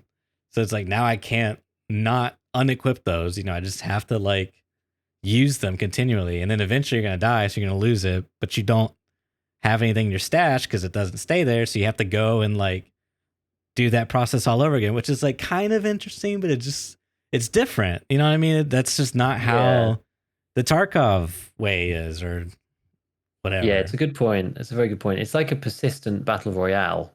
Yeah, kind of. Yeah. Yeah. Because there's a ring. So that's the other mechanic probably should have mentioned is there's a timer, a 25-minute timer. Once it gets down to 0, there's a small little radiations. I don't know where the Giga mentioned the chemist. He's like the guy that has the exclusive DMZ gun that you can get if you extract it. Then you get the blueprint unlocked, which is kind of cool. I dig that. But anyways, after that timer is, then the ring starts expanding outwards. And then when it hits the extracts, it permanently closes the extract. It'll be like, the extract is, too hazardous. We can't, hit you. Find the other one, comrade, or whatever they say. So you have to like really get out once that point. I think once all 3 close, there'll be like one more that opens on like the edge of the map. Yeah. And I had it where it was like, I needed like 10 more seconds, but it's just like, nope. Yeah. I was in that raid with you. And we were so close. There was one who was so close. Literally, the helicopter was there, and we were like running. Oh, I do remember. 5 meters in front of us. We were like, no. Yeah, that sucks. Yeah, but I mean, I think I don't know. Outside of that, once it hits 0, like when I was playing solo, you can go in like sometimes the extracts are really close to you, and sometimes they're really far away. That's the only other thing that I would say. So sometimes if you're playing solo, just like getting to the extract can just be its own mission because it's so hard to get there. That's my point. There's so much AI, and then maybe this is just a solo thing. It's just impossible to move from one like one square to the other. It's just impossible. Yeah, and so if it's close to you as a solo, you can just be like, okay, I'll just loot a few bits Right. and then just leave out of this extract. Like I didn't find that the timer and the big radiation thing at the end, I didn't feel like it really had that much impact on the match unless you stayed too long. Basically, if you screwed up, right? If you messed up and you stayed too long, then it has a huge impact. I don't know whether it would be cool if it did slowly increase like a normal battle royale and like take stuff out as time goes on. You have to think about it dynamically. I'm not sure, but that'd be because interesting. it just sits there like a little point for like 25 minutes and then goes, oh, now it's important. You're like, oh crap. Yeah. I mean, you have to manage your time overall. You know, you don't want to cut it too close. So like it's kind of there in the back of your mind. It's a ticking time bomb in a way. And yeah, I'm not sure whether it matters or not, but I thought it was interesting. No, but I get what you're saying. Yeah. No, it that could be really matter too much. Yeah. Yeah. No, it's funny. It's funny, but I think it's one of those things, right? It's like the gameplay itself is fun, but without any bigger goals in general to kind of work towards and have to focus on, it just doesn't feel as good. I mean, it's like it isn't RPG like Tarkov is. Yeah, that's true. Like, progression just isn't. It's not the same. I mean, just not the same. The only thing you got really is the blueprints / skins. I don't understand the COD system, so like you have to forgive me, but I think their skins. Actually, you know, I saw a video from Tayoff. I need to get him on the show. I keep saying that, but he posted a DMZ video. He was like, here's how to you know, 5,000 hours in Tarkov. Here's how to play DMZ. And he was like, okay, if you want PvP, you go to these zones basically. And why is there PvP here? Because COD players love skins, and these zones have this weapon boxes that give you the skins. So, anyways, it's dude. There was yeah, okay. So that's what were we talking about before I went and then got myself lost and canceled a bunch of things I was gonna say. Well, before the skins, I'm not even sure now. What were we talking about just before?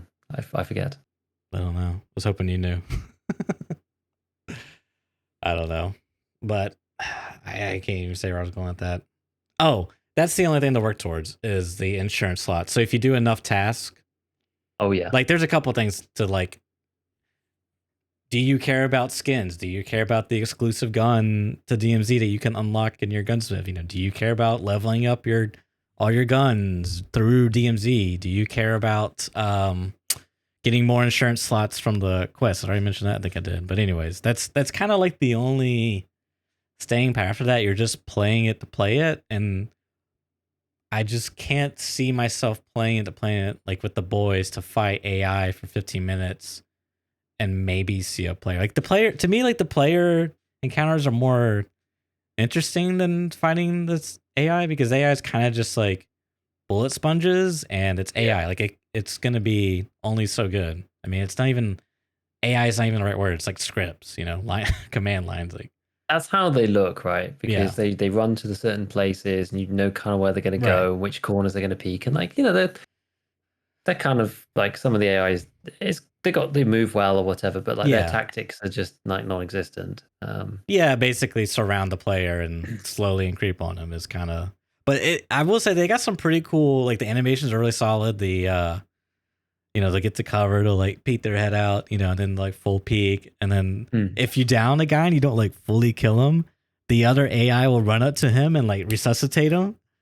And so like if you don't like. If you see that, you're like, oh shit, he's healing him. I should kill him now, so that way he can't heal him, or like kill the guy that's healing him. But then you're like juggling the other AI. It's kind of cool. I dig that. I dig that. Yeah, I hear you. Right. It's like the PvP is where it's at. It's not really about killing the AIs, especially not after a while. Like it's fun for a couple of days, but then You go like, okay, It's I've gonna seen get these old AI quick. before. Yeah, it's gonna get really old. Like I've seen these patterns of behavior. I know what I need to do, but it's just I Right. have to mow down through like a bazillion of them to actually get anywhere and do anything. So like maybe as the game matures a little, they could turn the AI down a little bit and turn the number of players up a bit. I mean, I think it makes sense now to launch it like this because it gives people kind of more fair chance to explore the game and explore the different challenges that you can do, the different contracts you can pick up, and that kind of thing. It's a little bit like when they did the Woods expansion, they had the number of players lower, and then they said, "Oh, we're gonna turn it back up. Like once people have had a chance to explore it, and da da da." It's like the player density is lower than where we think it should be in the long run, but we don't want it just to be just like a clusterfuck right from the beginning. So we'll make it nice and low and then turn it up. I think that would be like a sensible approach, honestly, but I don't know if that's their plan. I've seen that a few places online, people being like, yeah, turn up the number of players a bit. I think people were even saying that for Warzone as well. Not that I really have any input. Did you actually play? Just out of interest, No, you played a little bit of Warzone or not? No, I wanna try it though. Now that the Activision got me, dude. They got me. They're like, hey, we're gonna launch a Tarkov clone and get them to play the other products we have. He's gonna buy the battle pass. Just wait. He's gonna fall for it, dude. It's only $10. Giant pop up like $10. Give us your money now. Yeah. There's I like clicked on the store just like out of us. Oh, I wonder what's even it, and it was just like, oh, buy the Ultimate Giga Chat edition for like £85 or something, and I was like, what, are you serious? Like, oh my god. Yeah, Ridiculous. the store is very. It was the first thing that came up, like Dude, just like the Ultimate Giga edition. I was just like, what? Dude, I feel like there's a lawsuit. Like possible case. You literally click on Battle Pass and it instantly pops up this giant screen. It's like buy the Ultimate Edition, $99, and it's like, oh, there's no free Battle Pass, but there's like a tiny little back button on like the top right corner somewhere. It's like gray. It's like semi-transparent. It doesn't really stand out. I feel like there's a lawsuit there, dude. You have to go on the wiki, and there's 3 pixels that you have to click. It's just like you're looking at the wiki, just like I can't find it. Yeah. Yeah. They do want people to spend the money. I mean, it's like fair play to them releasing it for free. Like fair play. Yeah, I mean, can't fault them for that, really. I think it's a smart move because, as I said, I feel like the goal is to get people in the ecosystem. I hate saying that because I feel like I'm a freaking marketing genius over for Activision. It's like we need an ecosystem, guys. I mean, I can feel it, dude. I was looking at the battle pass. I'm like, it's only $10. It's like I could get more blueprints.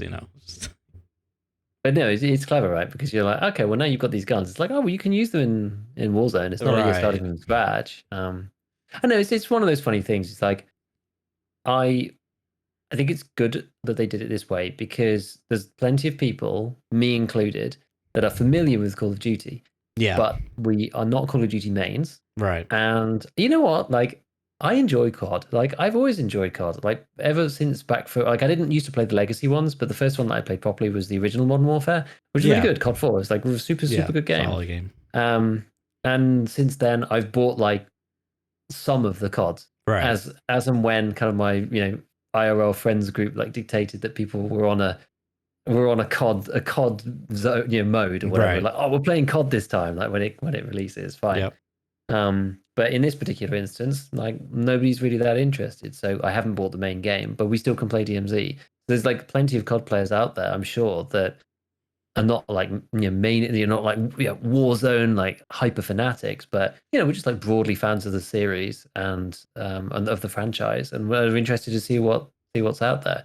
And it like maybe if it's really cool and like might lure you into coming back to the game, maybe buying multiplayer, like whatever. Like multiplayer is a good time. Like it's fine. It's just it is what it is. It's Call of Duty, right? It's you know exactly what you're getting. Yeah, which is kind of the nice thing, but also kind of the bad thing. Yeah, and it's like DMZ is kind of a half and half, where it's not super serious. Like if I died in a raid of DMZ, I wouldn't really care unless I had like something really, really sick, or like you've killed the chemist and you've got the blueprint or whatever. Yeah. But there's only a few moments where you're gonna really, really care. Exactly. And there's some quest progression that's a bit frustrating if you lose it. But otherwise, it's kind of like if you want to just fire something up and just have a 20-minute game. Like the games are pretty short, and again, you can choose how long you want to stay in, which is a nice thing about all these extraction shooters. You're not stuck playing a timed game where a circle closes on a set schedule, and if you're going to win, you're going to be in for 30 minutes, 40 minutes, 50 minutes, whatever it is for that particular game mode. Because you have to then commit that time. Whereas in Tarkov or in DMZ or whatever, like it's something that's always appealed to me is just like something comes up and you're just like, like I have to go. Like, let me just extract. Mm-hmm. And you've always got that option, which is kind of neat. So yeah, I don't know. It's I think that was smart. I think that was smart making it free. So it's definitely something that people should check out, especially because it doesn't take that long and the mechanics are fairly simple and it's good fun, especially for the first kind of like, I mean, how long have I played it for? Oh, I don't have Steam open anymore. I think I've probably played maybe 10 hours. Okay. Or something. I haven't played like a lot, but I've played some. That's respectable. I probably played half of it with you. Yeah, no, that's respectable. I'm curious how many I have. Am I going to embarrass myself? Maybe it's even less than that though. 23 hours. Okay. 23. That's not too bad. Yeah. That's not too embarrassing.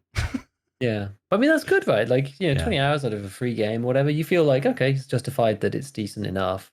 We hold everything to the high standards of Tarkov. It's just like, if I can't play 5,000 hours in this game, the game sucks, Like, we hold lots of things up to a super high standard these days. But if something can hold your attention for 20 hours and you still feel like you're having fun and you want to play a bit more, then, that's good. Yeah. That's all right. I think that's fine. There's one other mechanic that I've like recently stumbled across was the dead drops. They're like these trash cans. I haven't found any yet. Yeah, they're not marked. They're just like you gotta like walk past them and notice that it's like got like a white outline to it. You know what I mean? The classic like this is a thing you can loot. It's got a white outline, But you go up to it, you press F, and it's got 4 slots that you can dispatch stuff, and then you send it in there, and it gets converted into EXP instantly. Like it says it was stowed away in your stash, but that's not really what happens. Like you can't put guns in there. I tried, but you can put loot in there, and like I don't know because I don't know if it's like a reduction compared to if you extract with that loot. You know what I mean? Like the XP conversion. But like I was doing it, and it was giving me XP, but it was also reducing the loadout slot, the insurance slot. It was like saying. I don't know if it said the time, but it just would say it got reduced. But the really meta, this is a bit of a meta game thing as I figured out, is you could take the gear items like a flash bang, because you can like technically you can swap them out with your tactical, or you could stow it in your backpack. So you could take those and put it in there to stow it, and we could convert it to EXP. So you could like do something with those use, because they're kind of like, you ever loot a crate and it's just a bunch of like equipment that you don't like, nothing, you know what I mean? It's just like, what do I do with this? What do I care about a decoy? Am I really going to put this in my backpack? I only have like 5 cells. Like, I want the money so I can buy it. But anyways, or I want the loot so I can sell it for money. But anyways, and it seems like it gives you a lot of EXP. Like the loot would give me like 3 to 5 times compared to what like a $500 loot item would. Like it seemed like pretty massive. So I thought that was interesting, and also like weird because you could kind of just like farm that spot in a way, but it's also just weird because one time I was like, okay, well, it's like surely I'll take this key and put it in there and I'll put it in my stash. And it just consumed the key for EXP. I was like, no. But I don't know. I just feel like they kind of went too far away from like the Tarkov. The loot issues. Because like it's just like, dude, I want to hoard stuff, man. Like, where's I need my hoarding addiction simulator, okay? Yeah, where's the stash? Like, you just need a stash, like a proper stash, not just a contraband thing for guns. They got like a key stash, but I mean, it's just like, I want when you start like 20 keys and like 10 guns. Is that it? I think that's your whole stash. Yeah, maybe it's 20. I don't know. Maybe it is 10. I don't know. But sure, I just like, it's just like it's cool. I can, because that's kind of the nice thing about the PvP is like you kill someone and like potentially they could have their insurance slot gun, and it could be like something that I've never seen before. Like I killed a guy that had him before, and he had like a thermal scope on there. Like I've never seen this, and I was like, I want to extract with this so I can use it again, and it's like it's kind of nice, but as far as like looting armor and any of that stuff or backpacks, like it's so annoying because the lockers spawn gear very often, like armor and backpacks, and I'll pass up like 6 or 7 medium backpacks, but I can't like do anything with them. Yeah. Besides loot them for EXP, which I don't want. I want the backpack in my stash to use it for my next run when I fail. want to be able to put 6 medium backpacks inside each other in raid so that. Yeah. Yeah, but it's interesting what you said about the kind of the tactical devices. What are they called? Like tactical items? I can't remember. And the kill streak item, whatever. So you've got like you've got your kind of. There's tactical. It's called lethal. Lethal. Like a lethal thing, basically just a grenade, or your tactical thing, and then your. I think is it still called a kill streak? Yeah, there's a deployable. That's the one. Yeah, deployable, and there is a kill streak slot, but you can't prep anything for it. It's only persistent. If you find it in raid, and then it stays, and you don't use it, then it stays in the next raid. Yeah, but yeah, of those things, I kind of wish, especially when I was first starting, I wish that those things were a different color or marked differently in the inventory, because your looting tendencies, you go to something, you press F, and then you just go like you just like want to take everything, but you end up like swapping your frag grenade out for some random grenade. You end up swapping out the thing that you bought in with like your deployable with some other random thing, because you're not like, if you're not really paying attention and you're not playing like normal like Warzone or anything, or like normal COD, you don't necessarily know like what's the tactical, what's the lethal. I mean, that sounds like a newbie thing, right? It's like just not really playing much COD recently, and especially with the deployables, it's just like, is a drone, is that like a loot item? Is that a deployable? Yeah, like you wouldn't really know. If you're a completely brand new player, you only play DMZ, you wouldn't necessarily know like what that is. Yeah. That also reminds me of something in the flea market on Tarkov, which is quite funny. Like imagine playing and you're just like refreshing like through the offers, whatever, and it says like, oh, you've clicked the thing too fast. Like you need to now click the 3 bicarb sodas or whatever. But you're just like, how do I know which one's these like? If you've never encountered the items before, I wonder if you've never encountered the item before, I wonder if you can call it like unidentified. Pick the pliers, and it shows like the red pliers and the yellow pliers. It just says pliers. Yeah. Can you imagine if it could come up like unidentified though in that thing? That'd be like super funny. Like, well, that's the thing too, right? But if you've never identified it and there's a lion in the game. Okay, I guess they mean this lion, but you've never like seen it before. It's just like, oh, there's okay. I guess they want me to pick this bronze lion. I don't know.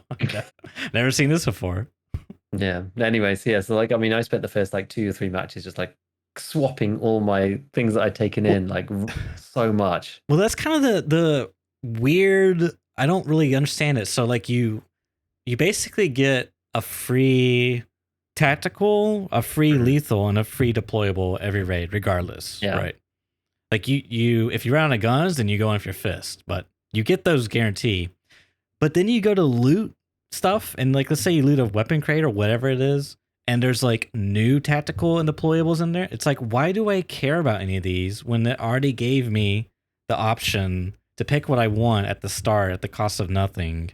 And then you're gonna like show these to me as like, do you want to swap? Like it's like, did you pick the wrong one by mistake? Here's your chance. It's like I feel like there's the loot sometimes is like super, like as far as like gear loot can be like super underwhelming, because it's just like a bunch of like tactical lethal deployable stuff that like I don't know. Yeah. That part's really confusing to me.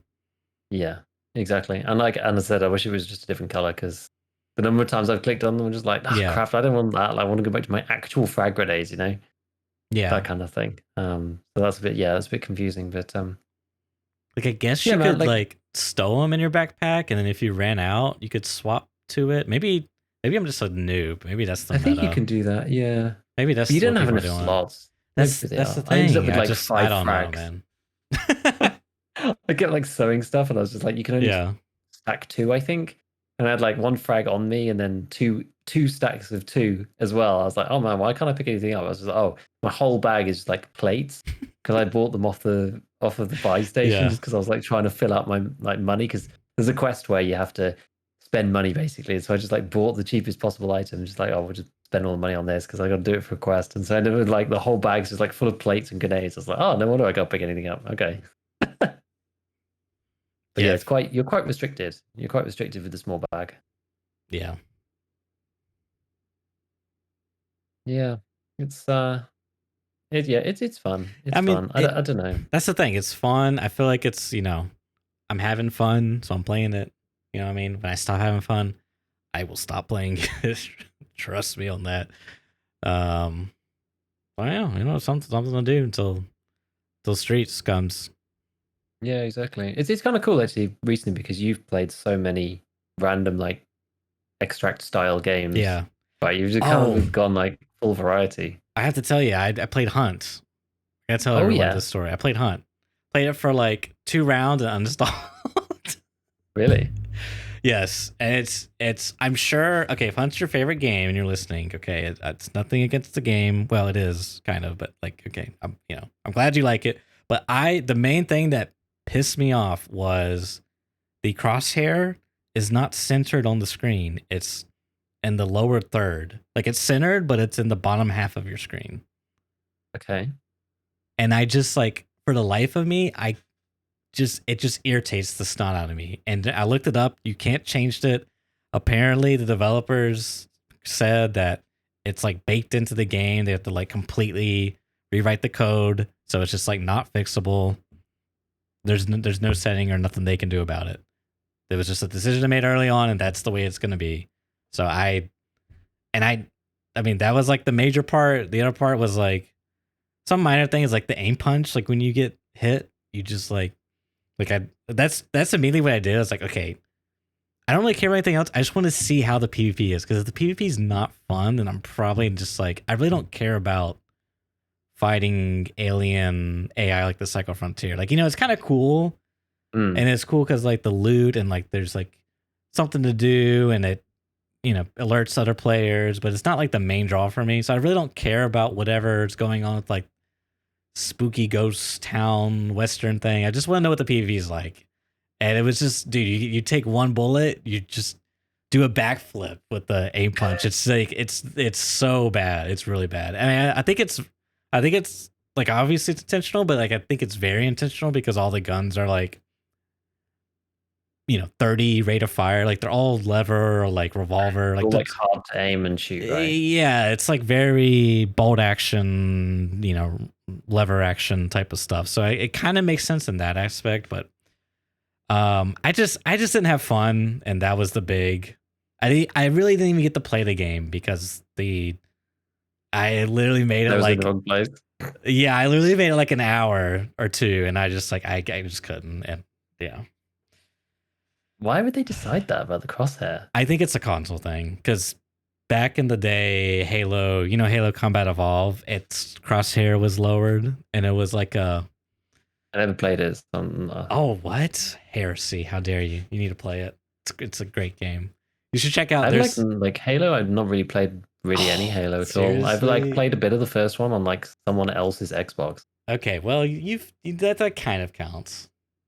But that's about it. Yeah. Actually, I did have the PC port. I played a little bit of that, but okay, like not really any multiplayer particularly. Like, really not a Halo guy. Halo 1 campaign was just like, I mean, it's pure nostalgia, but it was just, at the time, dude, it was so good. It was good. Like, and I watched like a bunch of it. So it was, at the time there was like nothing comparable. Like, it looked insane. It was so good. Like, even just like the setting, I think it was so immersive actually for the time. Yeah. You really got drawn into the world, even just watching. And they really like FPS on consoles was like kind of a thing, but also kind of not a thing. And they really like mastered, like, pretty much, A jump, Y to swap, X to, or maybe it's B to melee. Like, it's pretty much universal across, all of the games. They might have changed. The standard might have changed nowadays, but anywho, yeah, I think Halo did it back in the day, and I think it was because, like, I don't know, visual stuff, or maybe it was like console. I can't remember the exact reasoning, because like if you think about it, if your crosshair is like on the bottom half, then you like if you're looking like if you want to look ahead, you just look down. Like think in Tarkov, like have you ever like ADS'd and then look down so that way you could like see? I think it's kind of like that thought process, but like when you can't move it back up to shoot on target, you know what I mean? Like imagine like aiming down off target. I don't know. I'm breaking the analogy. The point is, it's just like we're trained to aim at the center of the screen to shoot. You know what I mean? Most of us. So having it at the bottom half for me was just like, I just can't. Yeah, it's weird, and it's first person hunt, right? Like I'm not being first person stupid here, right? Because like the only thing I was thinking of, like, oh, maybe it's a third person kind of hangover or something. I don't know, because if you're like behind the character, where the character aims, then it's like in a different place to like where the camera is. Like it's nothing to do with that. So I don't know. Yeah, I literally just don't need 70% of my screen filled with the skybox. I don't. When I'm trying to shoot a guy, I don't want. Like, it's so annoying, dude. I hate it. I can't stand it. That's hilarious. That's absolutely hilarious. I don't know what it is. I'm gonna have to like research it now and see, because I know Halo had like a specific reason why, and maybe it is just the visibility thing. But anyways, you intrigue me now. Well, because you think about it too, like in Halo, like the aim assist was like pretty heavy back then, like because that stuff was all kind of new, so you didn't really have to like be precise. So if your crosshair was like at their feet and you like slide it up, then it's just gonna like kind of magnet onto them. Like it kind of makes sense. Like, yeah. What's chat saying? Very strange. Or what are you reading? No, I was just like trying to find. I just ended up like reading something because you just piqued my interest. This is literally the first thing that came up when I searched for it. So I was just like, I've just bought the game and noticed an annoying thing. The crosshair isn't centered. It's like on the lower screen. Now 1/5 of my screen is just blue sky when I play with the crosshair centered. Anyone know how to fix this annoying bug? And they were saying, and someone was just like, they even said they wanted to choose something they can't change because of earlier design choices. But I can't, I can't find where it is. But back then we made a decision. Oh yeah, what are some things you can't fix? Centered crosshair position. We made a very early decision on our process, and all the animations are based on it, not in your way, and you can focus more on the world. And since it's all about shooting at the right time and not just spray and pray, we consider the weapon can be at a lower position. Back when we made that decision, we also accepted the crosshair would be lower position. If we were to change that moving forwards, then sounds easy, but it has all these knock-on effects, and the weapon's not aligned anymore, and like nothing works. Something like that. That's crazy. Yeah, I was trying to look up Makes Halo. the game unplayable. Shooting people's feet after 10,000 hours of FPS gaming with the center crosshair. Just, unfortunately, I cannot play this because of the lowered crosshair. It makes me feel really sick. I don't know why. I mean, I hate to like sound so like superior PC player, but I genuinely think it's a console thing. That's the only like logical explanation. The only other thing I could think is you want to be able to see your target without the crosshair blocking it, and then move up and acquire it. I guess, but I mean, maybe they think that every other game's got it wrong, and this is the way you're supposed to do it. But I don't know. Yeah, it sounds like they decided early on that they wanted to do it like this, and then they were like, "Oh crap!" But they've like done all the other stuff around it, and now they can't change it, kind of thing. Oh, interesting. Okay. Well, I was going to play Hunt at some point, but I don't know. Well, you should try it and see what you think, because I couldn't tolerate it, dude. That was like everything else was kind of like meh, but like that was really the like nail, air pressure nail in the coffin, dude. That just sealed it for me. Dude, that's funny. That's funny. It's interesting just how like such small things make such a huge difference. Like we've talked about this loads of times about like the semi-auto thing and the clicking thing, whatever. Just like some small things can make things feel off and just put you off and make things feel bad. It's so interesting. So interesting. Yeah. It's another one for the bucket list. But yeah, I don't think are there any other games now that are like coming out that are extraction style? I think we're kind of done. Like we sort of knew that this was on the cards and we had Hazard Zone previously. But I think we're kind of like we're finished with it, right? There's no more that I know of that are in the running. Sorry, I'm reading something about Halo. It looks like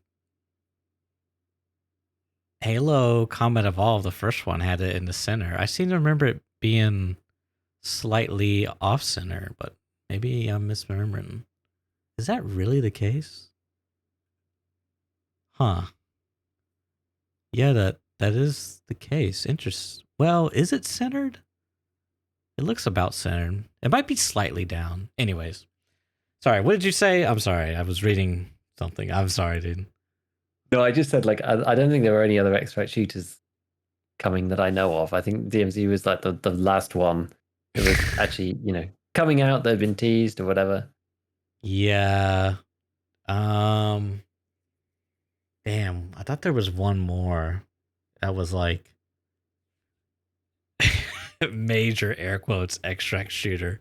I just can't think of it right now. Yeah. But it's just like it's that funny thing of, some part of the elements of Tarkov that are kind of addictive, right? Are like the same elements that make like Minecraft addictive to me. Dark and Darker. What Dark and Darker, yeah. But I mean that's kind of like people have played that and it's like that's play testing and yeah, etc. etc. I've not played that though. Maybe I'll play like the next time they release one of their like test patches. But I've not played it at all. Yeah. Maybe maybe. Try it out. I see. I mean, this is a very different game, right? Yeah. It's definitely got that. I think that was the one I was thinking of because it is kind of like closer to Tarkov than DMZ in my opinion, even though it's like warlocks and wizards and Dungeons and Dragons role playing. But anywho, Or it's like stashes and building up, looting levels, yeah, all that kind of stuff. definitely. Yeah. That's the thing. That's what keeps people involved, right? Like the sense of progression and things like in Tarkov, it's like leveling the hideout and getting the cash. And I think that's the thing that there's players who can just like blow through all the content, but for the vast majority of people, becoming like incredibly wealthy with like 4 thick cases and getting all the traders unlocked or whatever, it's pretty hard. Yeah, and like, it's just like I don't like because DMC has a little bit of that. Like you go in, you sell a bunch of stuff, you upgrade your backpack, but then it's like, well, what do you do after that? It's like I just take more stuff out to get more XP. I can't take out more. That's the thing that like separates it, I think, from Tarkov is like you can build that stash so you can have like a bunch of like rainy days, backup kits, really good kits. Like there's a lot to do there, Yeah, and it feels very much like up to you, right? It's like, what do you prioritize? You prioritize guns, ammo, like attachments, whatever. Do you even want to do any of that? Do you just want to focus on a quest and throw yourself away and spend all your kits that you saved up? You just got a lot more options. Yeah, and it's that thing. It reminds me of Minecraft and stuff, just because there's like a progression tree in some sense, right? You're like building up to different things. It's I don't know. It's all of those kind of games. Like Tarkov's got such a strange, unique take on it because of the loss.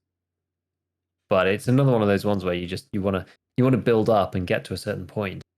It's so hard to actually get to that. Like DMZ is just it's too two-dimensional, I think, in comparison to really have that staying power without having a real economy. There's just not really any comparison, I don't think, at this point. There's no real game that's kind of comes close,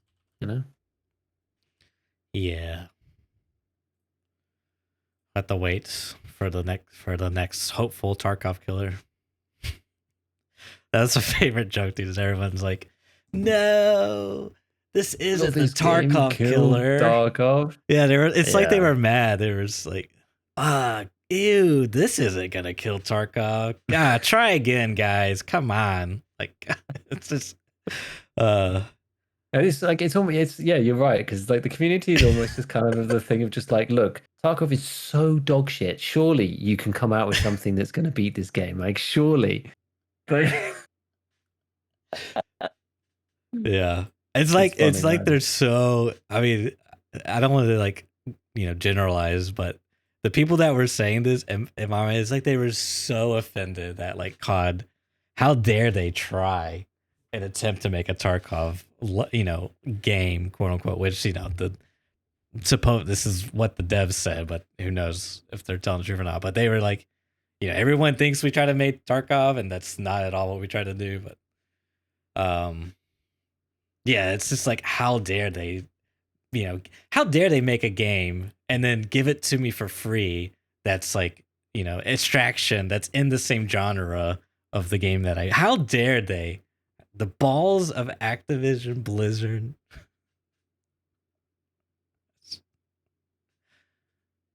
Yeah. The communities of it's wild. It's wild.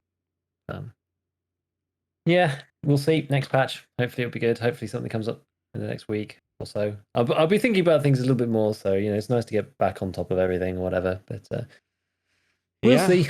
We'll see. I'm excited about December. Yeah, dude, it's gonna be crazy, man. Because I personally think wipe in December, and yeah, I just feel like it's gonna be crazy on the content side of things. Like already trying to like test the waters of DMZ content, but it's honestly just like filler content till the wipe hits, and I think when this wipe hits, it's gonna be freaking crazy on the content side, dude. Like I'm just gonna be in the editing dungeon, fire hose, more videos, church, crank them out. You're just gonna, yeah, it's gonna be crazy. I think so. It'll be good. I think so. I hope so. Yeah. I hope Cool. Well, with that, everyone, hope you enjoyed the cast, and as always, we'll catch you all next week. so.